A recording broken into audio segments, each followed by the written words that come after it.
అప్పటి నుండి వాళ్ళ భర్తకి చేయి చూపించి బాగా అయిందా అని చెప్తుంది. ఆ మాటకి అక్కడున్న ఇంద్రదేవుడిని నవ్వుతూ ఉంటుంది. అక్కడున్న కావ్య ఉండి సర్లే కానీ అత్తయ్య నాకు ఒక డౌట్ అని చెప్తుంది. అక్కడున్న అపర్ణ ఉండి ఏంటమ్మా అది అని అడుగుతుంది. అక్కడున్న కావ్య ఉండి మీకు పెళ్ళయి ఎన్ని ఏళ్ళు అయింది కదా, ఏదైనా పాత జ్ఞాపకాలు మీకు గుర్తున్నాయా అని అడుగుతుంది. ఆ మాటకి అపర్ణ నుండి ఆలోచించి పాత జ్ఞాపకాలు అంటే ఏంటమ్మా అని చెప్తా. అక్కడున్న కావ్య ఉండి అదే అత్తయ్య మావయ్య గారిని ఫస్ట్ టైం ఎక్కడ చూశారు, ఎక్కడ మాట్లాడారు, ఫస్ట్ నీ నోట్ల నుంచి మాట వచ్చింది ఏంటి అది అనే చెప్తుంది. ఆ మాటకి అపర్ణ ఉండి నవ్వుకుంటూ అదేం లేదమ్మా అలా జరిగిపోయింది అని చెప్తుంది. ఆ మాటకి రుద్ర నుండి లేదు మా వదిన దాస్తూ ఉంది, ఏదైనా దాచిపెట్టడం ముందు మీ అత్తయ్య ఎక్స్పర్ట్ కదా కావ్య అని చెప్తుంది. ఆ మాటకి రాజుండి అలానే చూస్తుంటారు వాళ్ళ అమ్మని. అక్కడున్న అపర్ణ ఉండి నేనేం దాచిపెట్టలేదు రుద్రాని అని చెప్తుంది. అక్కడున్న రాజుండి డాడీ ఫస్ట్గా మీరు చెప్పండి, మీకు ఇద్దరికి పెళ్లి చూపు జరిగి ఉంటుంది కదా, అప్పుడు ఏం జరిగింది?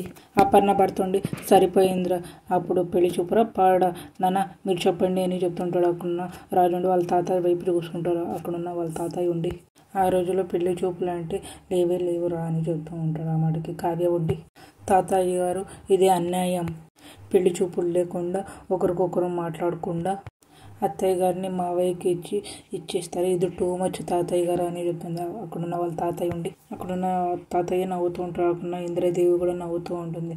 అక్కడున్న అపర్ణ ఉండి నాకు కూడా అలానే అనిపించిందమ్మా, ఏం చేయలే అలా పెద్దలా అనుకునింది అలా జరిగిపోయింది అంతే అని చెప్తూ ఉంటుంది. ఆ మాటకి రాజు నాన్న అప్పుడు అమ్మ ఫోటో కూడా చూడలేదా నాన్న అని అడుగుతుంటాడు. ఆ మాటకి అపర్ణ భర్త ఉండి అంత అదృష్టమా, మా నాన్న వాళ్ళ ఆయన ఇద్దరు మాట్లాడుకున్నారు, మా నాయన వచ్చి పరానా అమ్మాయిని నువ్వు పెళ్లి చూసుకోవాలి అని అన్నాడు అంతే, అప్పుడు పెళ్లి పీటల మీదే మీ అమ్మని చూశానని చెప్తాడు. ఆ మాటకి కావ్య ఉండి అత్తయ్య మీరు కూడా అంతేనా అని అడుగుతుంటుంది. ఆ మాటకి అపర్ణ ఉండి నేను మీ మావయ్యని పెళ్లి పీటల మీద కూడా సరిగ్గా చూడలేదు అని చెప్తుంది. ఆ మాటకి అప్పు ఉండి అర్థమైంది పెద్ద అత్తయ్య అని చెప్తుంది. ఆ మాటకి అపర్ణ ఉండి ఊరుకో అప్పు అని చెప్తుంది. ఆ మాటకి అప్పు కళ్ళ నుండి నవ్వుతూ ఉంటారు.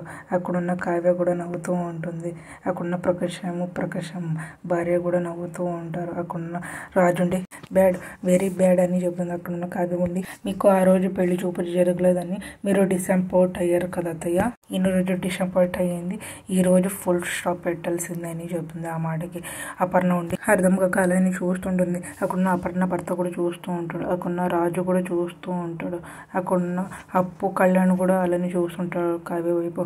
అక్కడున్న రుద్రాన్ని కూడా చూస్తుంటుంది. అక్కడున్న ప్రకాశం అదేలా అని అంటుంది. అక్కడున్న ఇంద్రదేవి ఉండి మళ్ళీ కొంప తీసి మీ అత్తయ్యకి మీ మావయ్యకి పెళ్లి చేస్తావే ఏంటి అని చెప్తూ ఉంటుంది. ఆ మాట కావ్య ఉండి రేపు జరగబోయేది అదే కదా నానమ్మ, ఈరోజు అత్తయ్యకి మావయ్యకి పెళ్లి చూపులు జరిపిస్తున్నాము అని చెప్తుంది. ఆ మాటకి అపర్ణ ఉండి సిగ్గుపడుకుంటూ వాళ్ళ భర్త వైపు చూసి ఏంటి అని అంటారు. అక్కడున్న అపర్ణ భర్త ఉండి మాకు పెళ్లి చూపులా అని అడుగుతుంటారు.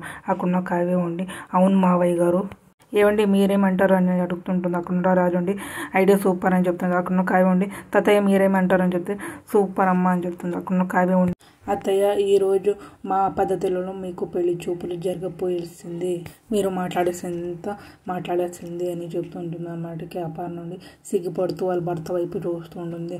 అక్కడున్న వాళ్ళ భర్త అపర్ణని చూస్తూ ఉంటాడు. అక్కడున్న రాజుండి నాన్న మీరు అమ్మని చూడడానికి రావాలి, అమ్మకి ప్రశ్నలు అడగాలి, మగ పెళ్లి వాళ్ళంటే ఏంటని చూపించాలని చెప్తుంటాడు. ఆ మాటకి అపర్ణ భర్త ఉండి ఇవన్నీ మాకు అవసరమైంట్రా అని చెప్తూ ఉంటాడు. ఆ మాటకి అపర్ణ కూడా కావ్య ఇలాంటివన్నీ వద్దు కావ్య అని చెప్తూ ఉంటుంది. ఆ మాటకి కావ్య ఉండి అత్తయ్య అదంతా కుదరదు, ఈరోజు మేము చెప్పినట్టు వినాల్సిందే అని చెప్తుంటుంది. అక్కడున్న వాళ్ళ తాతయ్య కూడా నా మనవరాలు చెప్పింది వినాల్సిందే అని చెప్తూ ఉంటాడు. ఆ మాటకి అప్పు కూడా పెళ్లి చూపులు జరగాల్సిందే అని చెప్తాడు. అక్కడున్న కళ్యాణ్ కూడా జరగాల్సింది, ఇది ఫ్యాన్స్ డిమాండ్ అని చెప్తున్నాడు. అక్కడున్న అపర్ణ ఉండి కావ్య నాకు ఇప్పుడే సిగ్గేస్తుంది అని చెప్తుంది. అక్కడున్న అపర్ణ భర్త కూడా నాకేం దగ్గు వస్తుందా, నాకు కూడా సిగ్గేస్తూనే ఉంది అని చెప్తుంటాడు. అక్కడున్న కావ్య ఉండి ఇదే కావాల్సింది మాకు అని చెప్తుంది. అక్కడున్న రాజు ఉండి ఆ రోజు జరిగింది ఈ రోజు జరగాలి, రీక్రియేషన్ అవ్వాలి అని చెప్తుంటారు. అక్కడున్న కావ్య ఉండి వాళ్ళ అత్తయ్య దగ్గరికి వెళ్ళి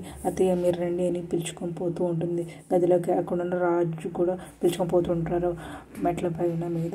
అక్కడున్న ఇంద్రదేవి ఉండి ఇవ్వండి మేము పెళ్లి పెద్దలుగా కూర్చుందామండి అని చెప్తూ ఉంటుంది. ఆ మాటకి వాళ్ళ భర్త ఉండి సరే అని అంటాడు. అక్కడున్న రుద్రాని ఉండి మరి నేనేం చేయాలి అని అడుగుతుంది. ఆ మాటకి ఇంద్రదేవుండి అంబర్లాగా టెడ్ వేసుకుని కూర్చొని చెప్పి అలానే నవ్వుతూ ఉంటుంది. ఇంటి ముందర కారు వస్తుంది, పెళ్లి కొడుకులు కారు. అక్కడ దిగి అందరూ వస్తూ ఉంటారు లోపలికి. రాజు వాళ్ళ ఆయన, అప్పు, కళ్యాణ్ అందరూ వస్తూ ఉంటారు. కావ్య ఉండి ఆ పన్నను రెడీ చేసి పిలుచుకొని వస్తూ ఉంటారు. అక్కడున్న ఆ పన్న భర్త ఉండి ఆ పన్నను చూసి షాక్ అయిపోయి ఏడుస్తాడు ఒక్కసారి. అక్కడున్న రాజు ఉండి అబ్బాయి వాయిదా లేకుండా జడ్జిమెంట్ చెప్పి అమ్మాయి బాగుందా అని అడుగుతుంటాడు. అక్కడున్న ఆ పన్న భర్త ఉండి ఓకే నచ్చినట్లుంది అని చెప్తుంటాడు. ఆ మాటకి రాజు ఉండి నసుకకు ఏం కావాలో చెప్పు అని అడుగుతుంటాడు. ఆ మాటకి ఆ పన్న భర్త ఉండి పాటలేం వచ్చేమో అని కనుక్కోండి గురుగారు అని అడుగుతూ ఉంటాడు. ఆ మాటకి ఆ పన్న ఉండి పాట పాడుతూ ఉంటుంది. ఆ పన్న భర్త ఉండి ఆ పన్నను చూస్తూ ఉంటారు. అక్కడున్న కావ్య ఉండి ఆ పాటకి నవ్వుతూ ఉంటుంది. అక్కడున్న అందరూ క్లాప్స్ కొడుతూ ఉంటారు, అలానే చూస్తూ ఉంటారు ఆ పన్నని. అక్కడున్న అందరూ అలానే టేబుల్ మీద కూర్చొని ఉంటారు. అక్కడున్న ఆ పన్న ఉండి వాళ్ళ భర్తని అలానే చూస్తుంటుంది. మీకు ఇష్టమైతే లైక్ చేయండి, సబ్స్క్రైబ్ చేయండి.